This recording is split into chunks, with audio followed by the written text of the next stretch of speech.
پارە دەرەهێنرێ لەو بانقانە کە داهاتی دەوائرەکانی حکوومەت وەکو تاپ و مرور و جۆرەشتانە پێ داهاتی ناوخۆ کە داهاتی گومرگ و خاڵە گومرگیەکانە وانە ئەم دەستێوەردانە هۆکاری سەرەکی بریتیە لەوەی کە یەکێتی و پارتیەستە لە حاڵەتی ململانی سیاسیان بۆ پۆستی سەرۆکایەتی کۆمار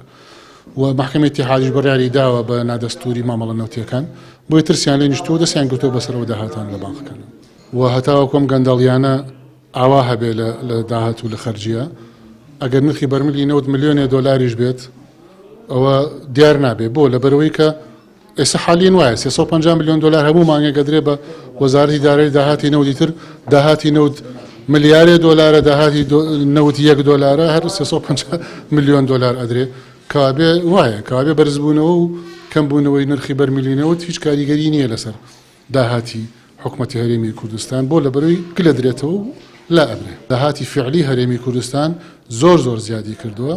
تەنها لە مانگی ڕابردووە کە بە 87 دۆلار بەرمیلێک نەوت فرۆشراوە داهاتی نەوتی هەرێمی کوردستان گەیشتووەتە ملیارێک و 400 تریلیۆنێک و 400 ملیار دینار کە ئەوە وەکو وترا ڕێژەکانی چۆن